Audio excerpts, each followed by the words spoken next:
Hello everyone, welcome to my YouTube channel BioShikshak, and this video will be very helpful for all who are preparing for CSIR UGC NET, Life Science, GATE, ARS NET examinations. Today we will discuss about another technique, that is flow cytometry. Flow cytometry is used to detect, identify, count specific cells on the basis of their size and number and complexity. Different type of fluorescent dyes and antibodies are used in this technique. Dyes mainly used are FITC and the PI. PI stands for propidium iodide and FITC stands for fluorescein isothiocyanate. This technique is also used to evaluate cells from blood and tumors. In the blood, there are the different type of cell types present. In the white blood cell, monocyte, eosinophil, basophil, lymphocytes and neutrophils are present. This technique is used to determine the number of each cell in the blood and also provide the data based on the size. This technique will give us the data that how many number of monocytes are present in the sample or how many lymphocytes are present in the sample. And in the research related to the tumor cells, this technique is used to determine that how many cells are undergoing apoptosis and what are the different proteins expressed in the tumor cells. Also, this technique is very useful in the cell cycle studies.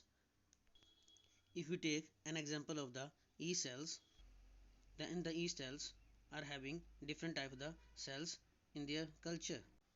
There may be unbudded cells which are in G0 stage. There may be small budded cells which we consider in S phase, and there are dumbbell shaped cells which we consider in the M phase or at the junction of G to M phase. So with the help of this technique, we can determine that how many cells are in the G0 stage, how many cells are in S phase, or how many cells are at the G2M phase. In this figure, you can see that what are the different applications of this flow cytometry technique. It is also used to sort cells on the basis of their size and the granularity, and also sort the cells on the basis of their fluorescence, and also to check the viability of the cells, that how many numbers are viable and how many are non-viable, and also for the cell cycle studies as I have discussed. Let us now talk about the basic components of a flow cytometer. It includes laser as a light source, then the flow chamber, and then optic system and a light detectors and computer. Then we will discuss one by one that what are the different function of these components.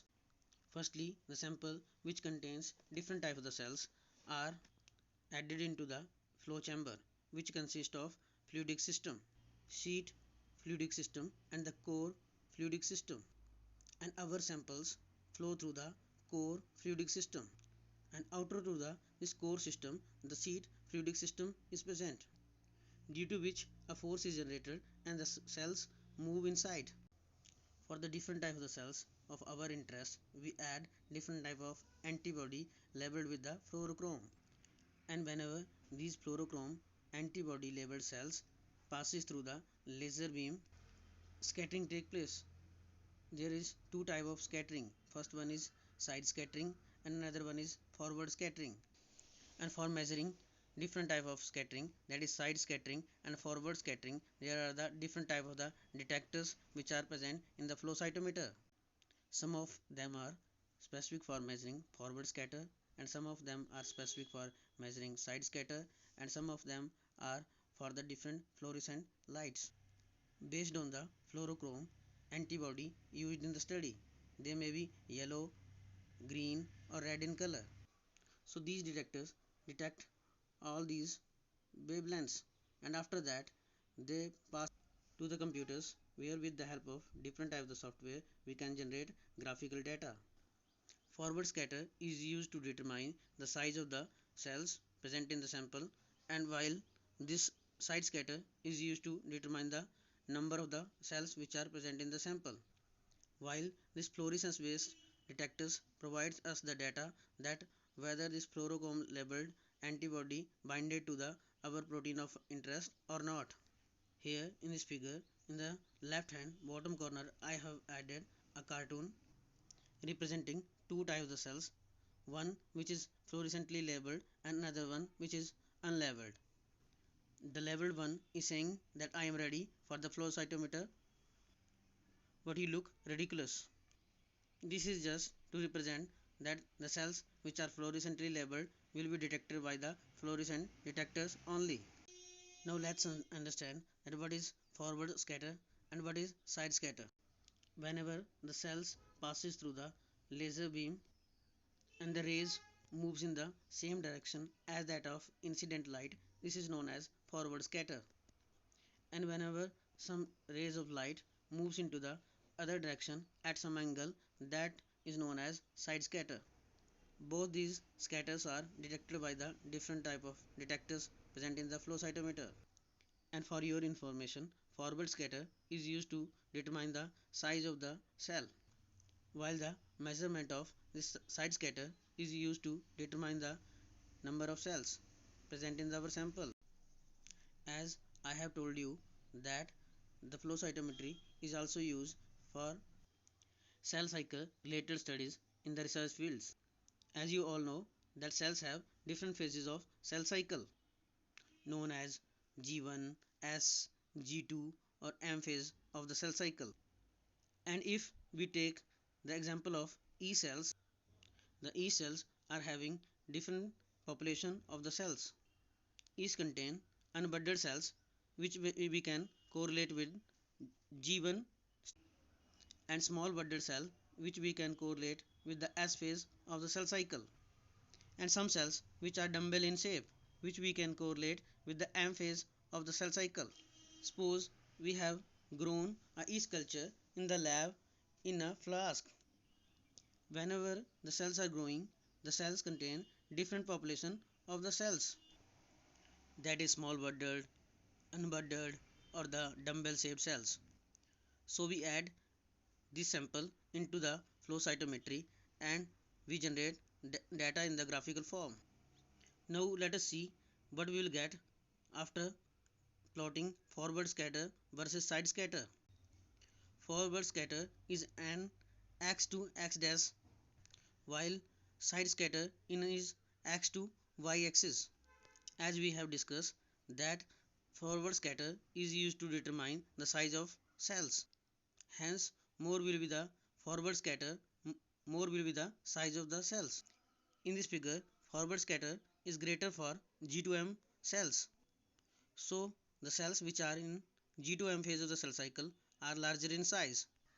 Also, it is clear that they are dumbbell shaped and have larger size. And forward scatter for the S phase cells which are small budded is less than that of G2M cells. Hence, they are bit smaller than G2M phase cells. And forward scatter for G1 cells is lesser than all other cells. This clearly indicates that G1 cells are smaller in size than all of other cells present in the sample. In the figure, XY axis represents the side scatter, and you all know that side scatter is used to determine the number of cells present in the sample and also to determine granularity. As the side scatter is more for G1 stage cells, indicating that maximum number of cells are present in the G1 phase of the cell cycle.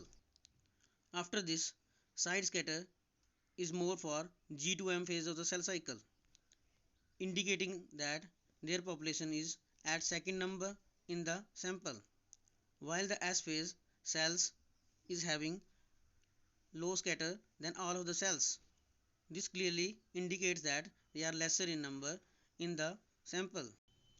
Now you can easily understand that how we count different type of the number of the cells in a population and what are their sizes. In this figure, it is indicated that we didn't consider small cell debris which are less than 1 micrometer in size in this technique.